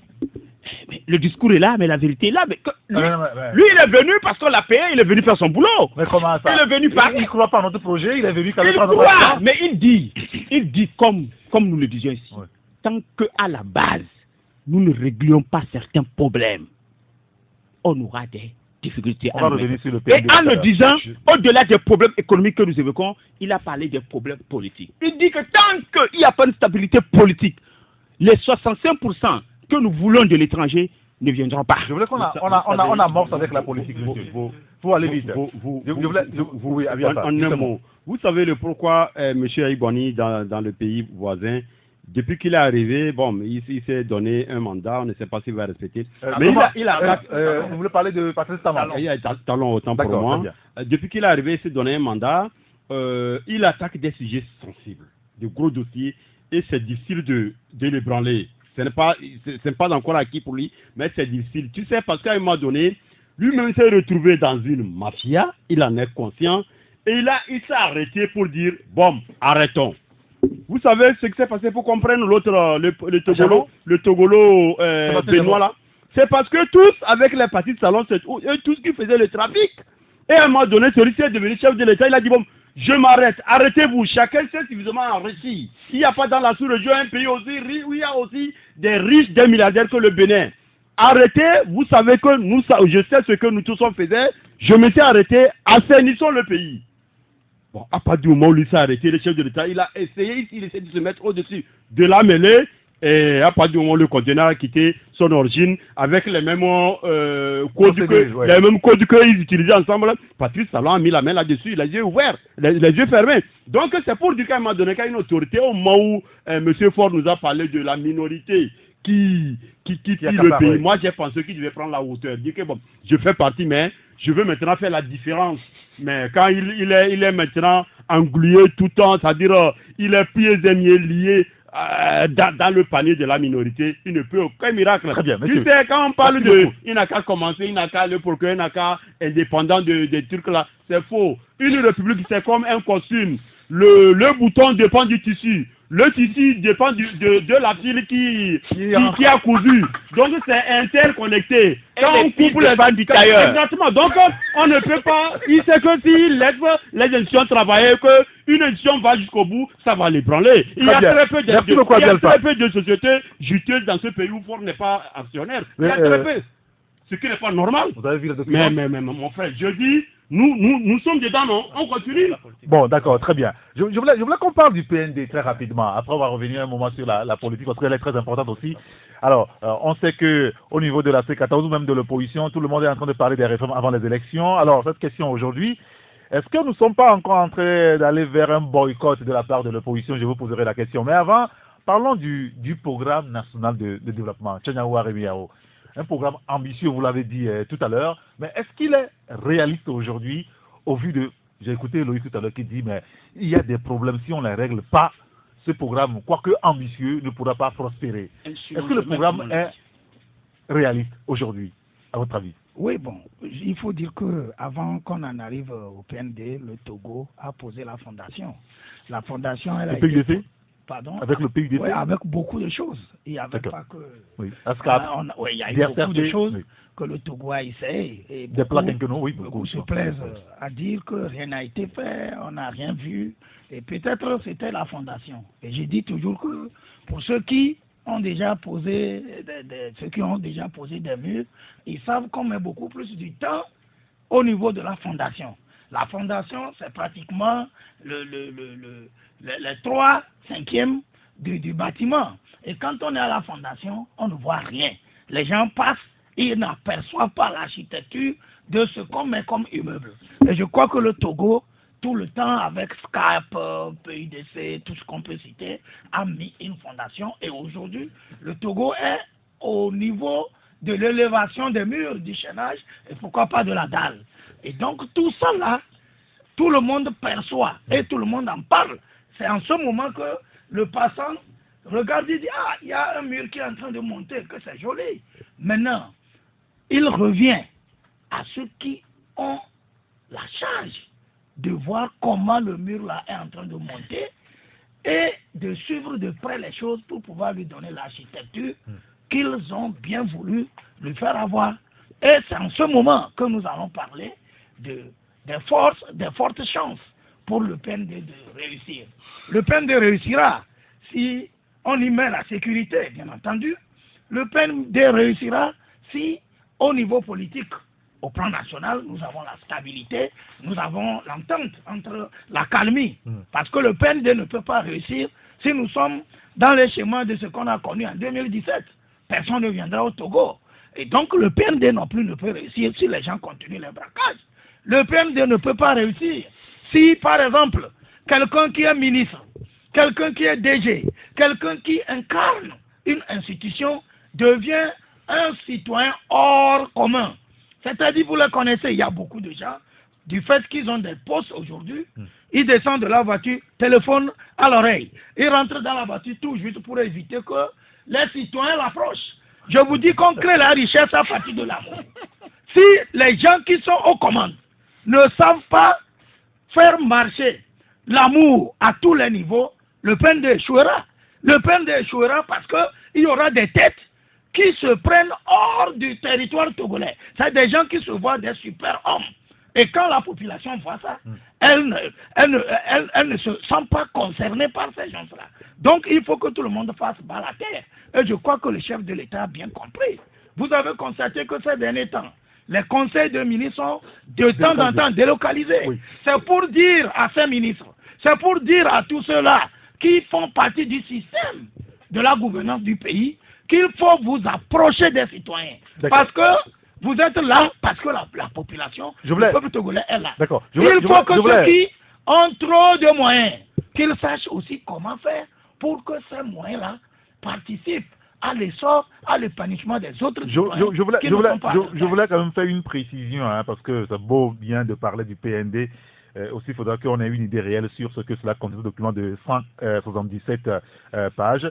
Il y a 3 axes. L'axe stratégique 1 qui dit mettre en place un hub logistique d'excellence et un centre d'affaires de premier ordre dans la sous-région. Et il y a l'axe stratégique 2 qui porte sur le développement des pôles de transformation agricole, manufacturier, d'industrie extractive. Et puis, bien sûr, les agropoles. Et puis, il y a l'axe 3, à savoir consolider le développement social et renforcer les mécanismes d'inclusion. Et quand on parcourt et on écoute beaucoup de réactions, beaucoup de cris, il y a quand même des doutes. Ferdinand Haïté, vous avez aussi évoqué le PND dans votre journal ce matin. Je vous donnerai la parole ensuite, rassurez-vous. Pour vous, quand on prend tous ces 3 actes-là, il y a une forte chance que ce programme-là échoue. Mais pourquoi? Pourquoi est-ce qu'il doit échouer ce programme? Oui, on a eu à le développer dans l'analyse qu'on a eu à faire après avoir parcouru tout ce document-là. C'est vrai que c'est très volumineux. Oui, il faut prendre le temps de le lire et d'extraire la quintessence et faire une analyse à tête froide. Vous savez, on n'est pas au premier plan. On a connu tout ce qu'on a cité dans le journal, DSRP, SCAP, PUDC, et le PND, ce n'est que la SCAP améliorée. En réalité, on a connu la vision 2030 et tout ça. Et ce qui est extraordinaire, c'est que dans le discours, le premier responsable du pays a dit que ce n'est pas un plan de plus. Ça veut dire que les autres plans ont échoué. Et les autres plans ont échoué, mais on n'a pas fait l'évaluation.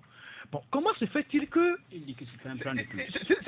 Comment se fait-il que les mêmes personnes qui ont échoué à exécuter les 5 plans précédents sont les mêmes personnes qui nous disent qu'ils vont réussir le 5e, dans les mêmes conditions de température et de pression, comme on l'a enseigné en physique ou je ne sais pas quoi.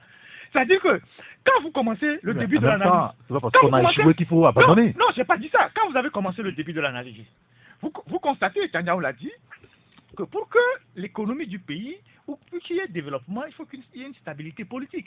Dans le PND, ils l'ont dit, mais ils l'ont survolé, ils n'ont pas décrit. Je ne vois pas quel homme d'affaires va venir mettre de l'argent dans un pays en instabilité politique chronique, et surtout à 1 an d'une présidentielle dont on ne connaît pas les tenants et les aboutissants. Excusez-moi, ça c'est réel. je ne vois pas quel homme d'affaires va venir mettre de l'argent dans un pays où la corruption est généralisée. Ben, en tout cas, il y a beaucoup qui s'annoncent à Ferdinand. Attendez, non, il y a c'est des Ecobank, histoires. il y a Sudbank, il y a le Canada c'est qui des se signale. histoires. C'est des Oui, histoires. des intentions, mais elles sont quand même réelles, il faut le dire. C'est des histoires. Autant des Yadema, chaque 20 heures, on avait les investisseurs qui sortaient en audience. Mais on n'a jamais vu l'argent. Donc ça, c'est des histoires. Et donc, la corruption est généralisée. Et il y a 10 jours ou 2 semaines, des gens m'ont saisi qu'un cadre de l'OTR a stocké 150 millions à un homme d'affaires. Comment ça?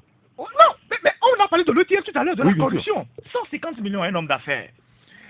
Ben, il n'a qu'à porter plainte. Et il ne voulait pas aller dans les détails. Et puis, un jour, on a fait des nominations et il me dit, il y a un des personnes qui est dans ceux qui ont été promis.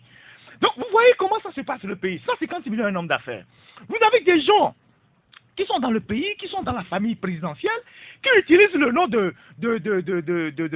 la famille présidentielle pour extorquer les hommes d'affaires en leur prenant de l'argent avec des menaces.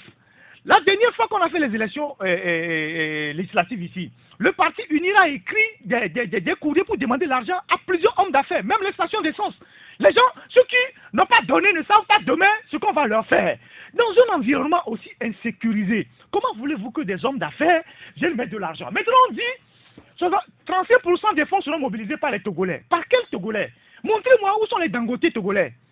Montrez-moi où sont les Louis Bion togolais. Montrez-moi où sont les hommes d'affaires puissants togolais. Ils sont où? Non, on a parlé de l'investissement privé. Non, oui, les privés c'est quoi? Mais ce n'est pas que au Togo. Mais non, on a dit 35% sera mobilisé par l'État. C'est l'État. Non, ils ont dit... c'est l'État. Oui, mais dans le... public. Mais dans Mais il y a aussi les privés dans les dedans. 65%, ils ont dit les privés togolais vont contribuer. Où sont les privés togolais? Le président de la Chambre du commerce est un gestionnaire de cyber. Excusez-moi de le dire comme ça. C'est la vérité. C'est pas quelqu'un de puissant financièrement.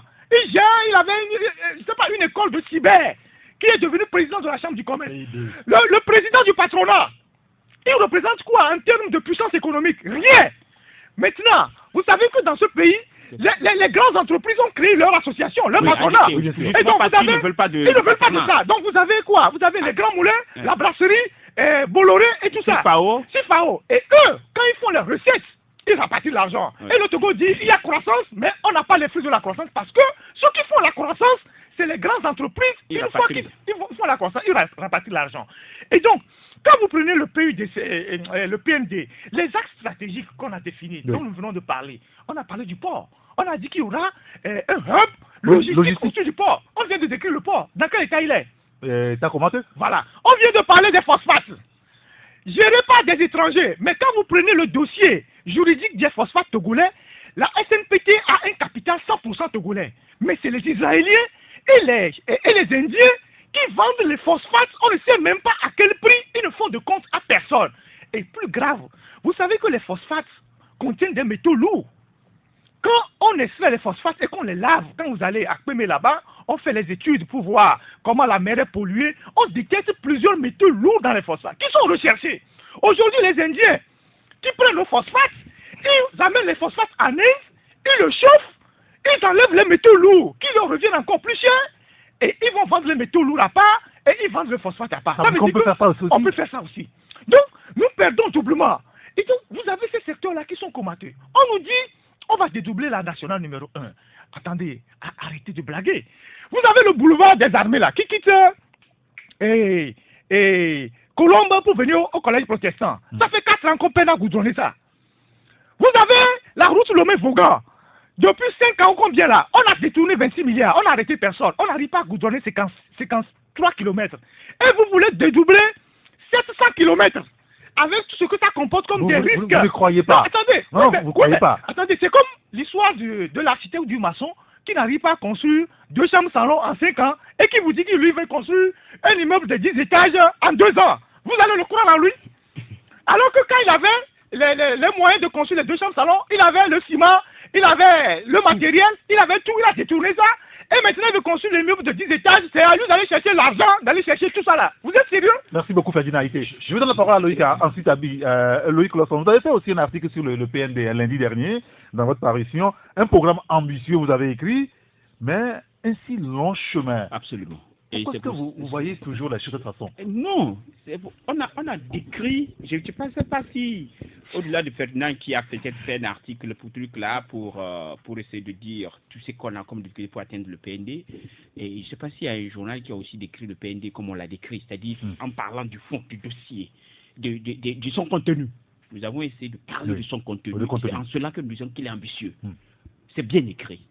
Maintenant, nous disions, mais le chemin sera long. Ouais. Parce que quand nous voyons le contenu, et voyons tous les problèmes qu'on a actuellement dans ce pays, et voyons la base, franchement, c'est que Panyao dit, et je suis étonné, il n'y a aucune base. La base dont tu parles, c'est quoi? La fondation dont tu parles là? Elle n'existe même pas. Elle n'existe pas, Tanyao. C'est toi et moi, tout de suite, en début d'émission, tu as reconnu que la justice a des problèmes. C'est ça la base. La vraie base, c'est celle-là. Si elle n'est pas là, Tanyao, on a beau faire. Ça va être compliqué. C'est-à-dire, notre problème, c'est que nous voulons... Vous avez écouté le chef d'État lundi? Je l'ai écouté. Loïc. Il dit même que le PND, c'est lui. Oui. C'est lui. Là, il s'engage. Les autres plans, c'était qui? Oui, non, les autres plans, c'était qui? Moi, je veux voir Fonya s'engage. Ferdinando. Je te rafraîchis la mémoire. Le PUDC, qui sont allés copier au Sénégal. Vous vous souvenez que quand M. Fonya Sibé était en Allemagne, il a fait une intervention en disant, comme il y a la corruption dans le pays et qu'il ne veut pas que les gens s'organisent pour voler de l'argent, il confie le PUDC au PNUD pour plus d'efficacité. Vous avez vu la suite, non? La dame qui était au PNUD ici, là, ils se sont arrangés avec les petits mangeurs à la présidente de la République. Cette dame a construit au moins 3 hôtels dans cette histoire de PUDC au Sénégal avant de partir. Vous avez connu la suite du PUDC? On vous a dit que c'est l'argent du PUDC. Mais là, trouvé l'argent, oui. Vous n'êtes même pas parti. On a pris une grue pour l'enlever, pour l'amener. Allez-y, Loïc. Non. Pour dire que c'est vrai, ce que Ferdinand dit, tout ça n'est pas faux. Maintenant, le contenu, nous disons, le contenu est bon. Mais pour l'arriver, c'est pas facile, Eric. Parce que tu sais, notre problème ici, nous voulons construire, on voit les beaux immeubles partout, c'est un peu une caricature. On veut construire le premier, le deuxième, le troisième étage, alors qu'on n'a pas la base. La base, c'est bien beau. Tout ça, c'est beau. Le président dit, je m'engage. Mais moi, j'ai cru que dès qu'il a dit qu'il s'engage, dès le lendemain, j'allais commencer à avoir des décisions fortes. C'est-à-dire, autour de lui. C'est pas trop tard, non? Mais chaque heure compte, chaque minute compte. 2022, c'est aujourd'hui. Ce n'est pas demain. Et commencez par cisailler, commencez par revoir, commencez par libérer. Les réformes même dont on parle, politiques là. Ouais. Ça passe par ça. Mais oui, ça passe par l'apaisement politique là, mon cher ami. Si le pays n'est pas apaisé politiquement, aucun investisseur sérieux ne viendra. Mais il n'y a plus de marche. Et il n'y a plus de mouvement politique. Eric, c'est l'agitation. L'investisseur aime la stabilité politique. L'argent n'aime pas le bruit. C'est ce qu'on dit souvent, oui. Ok, il veut que quand il arrive dans un pays, quand il a un litige là, qu'il puisse compter sur la justice. Qu'on ne lui dise pas que tu as fait ci, on t'a vu avec tel, et qu'à cause de ça, on t'envoie les impôts, on t'envoie ceci, on t'envoie. L'investisseur veut être sûr que même si on lui envoie des impôts pour un redressement, qu'il puisse peut-être contrer, et comment vous appelez ça, à travers la justice pour dire non, ce que vous êtes en train de me faire comme redressement, il est injuste. Et de démontrer. Et qu'au niveau de la justice, le juge dit oui, tu as raison, tu as gagné. Tu comprends un peu ce que je dis? C'est comme cela ça se passe. Mais à ce niveau, on a encore ce problème dans ce pays. C'est-à-dire, parfois même quelqu'un mérite quelque chose. On dit que non, tu n'as pas écouté ce qu'il a dit l'autre fois à la radio. Ou bien tu n'as pas écouté qu'il a rencontré telle personne. Ne lui donnez pas. Alors que c'est un mérite pour lui. Tu comprends un peu ce que je suis en train de te dire? Donc tout cela, quand ça existe, il y a un problème. C'est pour ça que nous disions, il faut d'abord, vous voulez manger un bon riz et quand même essayer d'enlever le sable, de le laver. Il y a assez de problèmes, il y a assez de sable dans ce riz. Il faut le vanner comme il se doit. Et tant que vous ne le faites pas, Fonya Sibé est prêt à faire une bonne cuisine. Mais le problème, c'est qu'il y a trop de sable dans le riz. Il faut dire enlever le sable. Il a parlé, le président a parlé de la rigueur, il a parlé de la bonne gouvernance également, qui doivent accompagner le PND. Allez-y, Abi Alpha. Je suis très content qu'on fasse nos programmes et non développement, tenant compte de l'étranger, des investisseurs. Ça me fait vraiment... ça me met du baume au cœur. Sauf que je me rappelle aussi cet adage qui va vous faire rigoler. C'est le poisson qui dit de ne pas faire confiance, de ne faire confiance à personne en temps difficile. Que même à l'eau. Le meilleur allié du poisson, c'est l'eau. Oui. Que en temps difficile, c'est dans l'eau, on le met, on le bouillit, on le mange. Donc de ne faire personne confiance à personne. Et c'est en ce moment, en temps d'ici là, que nous, on a trouvé mieux, puisqu'on a exploité, bradé toutes nos opportunités de faire confiance à hors de nos frontières. Je vous donne quelques exemples. On était ici il y a 4 ou 5 ans, quand les journaux ont publié un grand titre ici, histoire de rail, des centaines de millions. L'argent qui est déjà sur le plateau, on devait nous faire les rails de Lomé à Técassé. C'était vraiment ici. C'était chaud. On a dit, au moins ça là, le monsieur peut nous faire ça avant de partir. Blue Line. Vous avez vu ça ici? Tout récemment, Est-ce qu'on ne peut pas passer de l'avenir maintenant? Non, là, vous ressassez les choses qui sont déjà passées. Je dis toujours que quand quelqu'un te promet un chapeau, regarde ce que lui-même il porte. On est ici, quand les gens ont pris 12 de nos immeubles pour mettre dans le milieu arabo-islamique pour péter des centaines de milliards. L'argent là, ils ont eu ça, parce qu'actuellement, les immeubles là sont hypothéqués. 12 immeubles publics au Togo sont hypothéqués. Il faut rentrer dans les archives de Jeune Afrique. Ce n'est pas Dialpha qui dit. Cet argent-là, pour lequel on a mis en hypothèque nos immeubles. Je le connais, j'ai parcouru c'est-à-dire tous les systèmes financiers des différents pays. Je ne connais pas pour le moment un pays où l'État soit obligé de mettre en gage un immeuble public pour prendre de l'argent. Mais au Togo, on a vu ça. On est ici, quand tout récemment, il y a quelques mois, les gens sont revenus de l'Inde. L'Inde, au fait, c'était une conférence sur les énergies renouvelables, sur les énergies solaires. Mais le Togo est arrivé là-bas avec un gros projet d'hôpital de référence, 150 milliards. Ils sont revenus ici. Comment on a fait la communication? Tout portait à croire que l'argent est déjà dans une de nos banques. Actuellement, on est à quel niveau? Donc, quand tu regardes ça et tu fais le ramassis pour venir tomber sur comment se gère, nous avons 2 avantages naturels que beaucoup n'ont pas. C'est notre phosphate. Je dis toujours que là-bas, c'est la nature qui a offert. On cave la terre. Et donc, à 1 mètre du sol, on ne commence pas à prendre. C'est ça que les spécialistes appellent du phosphate à terre ouvert. Et donc, la nature là-bas, les gens exploités, ils sont débrouillés, ils ont fait faillite. Le bras de mer, c'est aussi la nature, un don du ciel.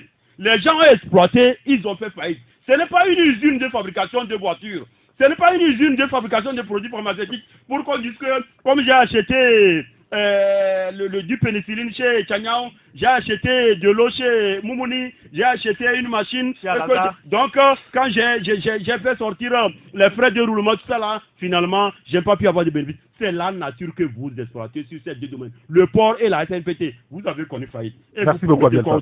Il y a un auteur qui nous dit les investisseurs en Afrique sont des bandits qui aiment les bruits pour bien piller le pays. Un autre qui nous dit depuis nous ne comprenons pas, c'est à cause de notre instabilité que les sociétés rapatrient leur argent.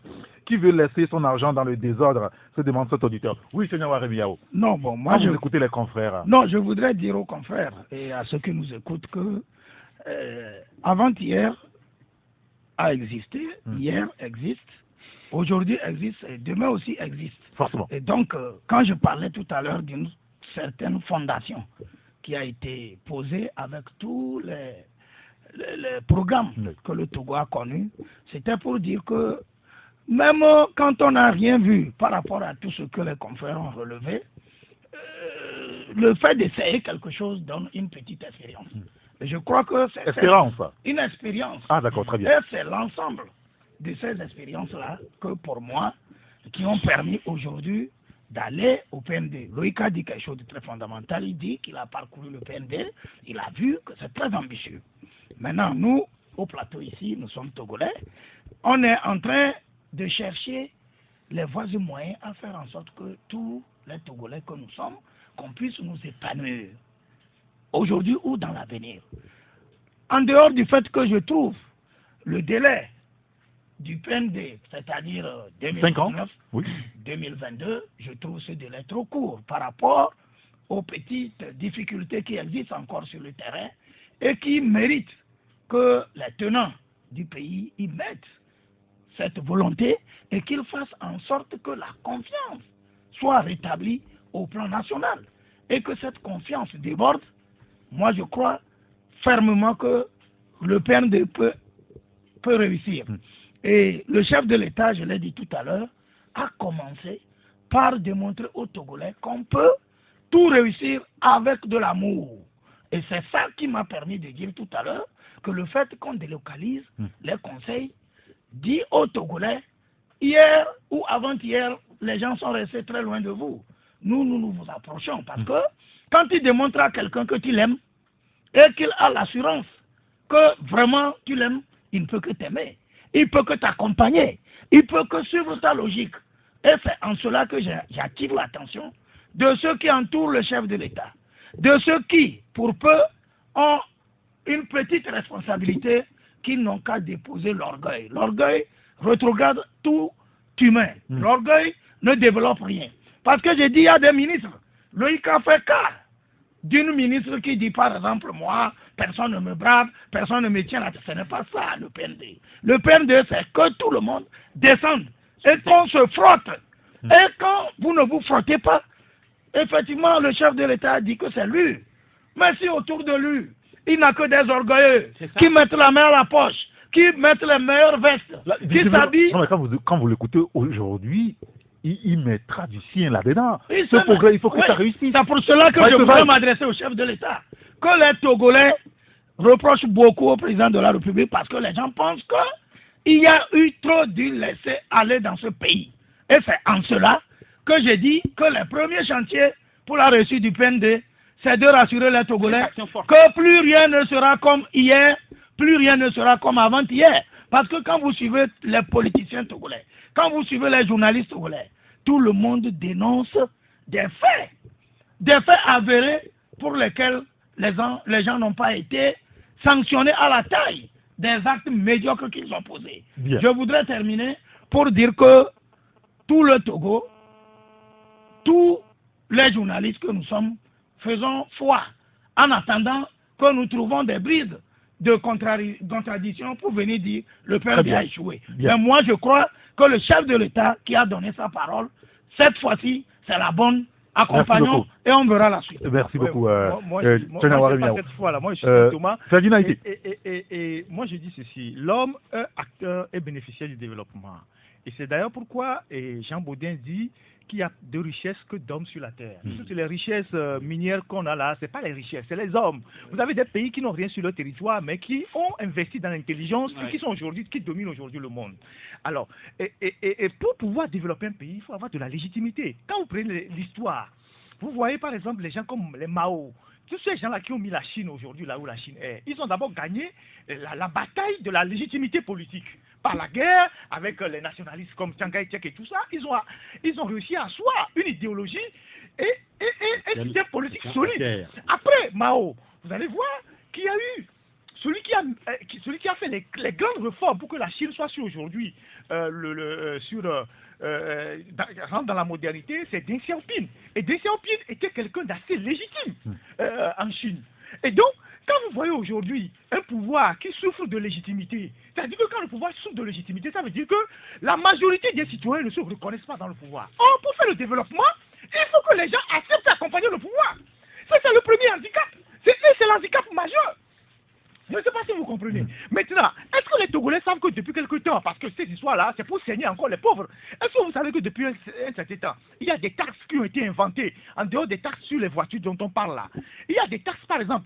Aujourd'hui, si vous voulez faire avoir un titre foncier, il faut payer de l'argent sur tout le temps où vous avez acheté le terrain. On va vous faire le calcul. Ah bon? Oui, parce qu'avant, vous faites seulement les démarches, vous arrivez au dernier stade, on vous rédige le titre, on vous donne le titre foncier.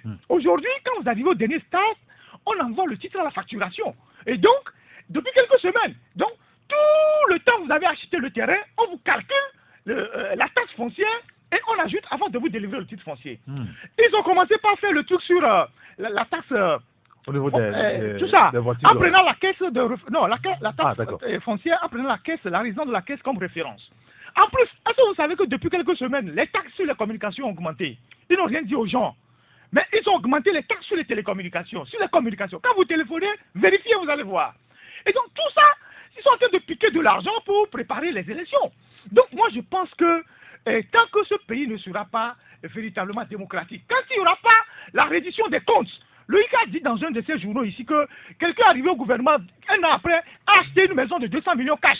Les gens ont voulu dire que c'est faux tout ça là. Tout le monde sait dans quel complexe immobilier on a acheté la maison. C'est à Kégué là-bas. Oui. 200 millions dans un complexe immobilier. Et ces personnes sont au gouvernement. Est-ce qu'on a arrêté quelqu'un? Tant que vous n'allez pas balayer la maison, ne venez pas dire que vous voulez faire du neuf avec de l'ancien. Très bien. Parce que les mêmes qui vont et qu'on n'a jamais puni, c'est les mêmes qui vont porter le PND. Il y a un auditeur qui nous dit, dans un pays bien gouverné, l'État laisse faire les acteurs économiques et se charge juste de la réglementation pour favoriser le développement.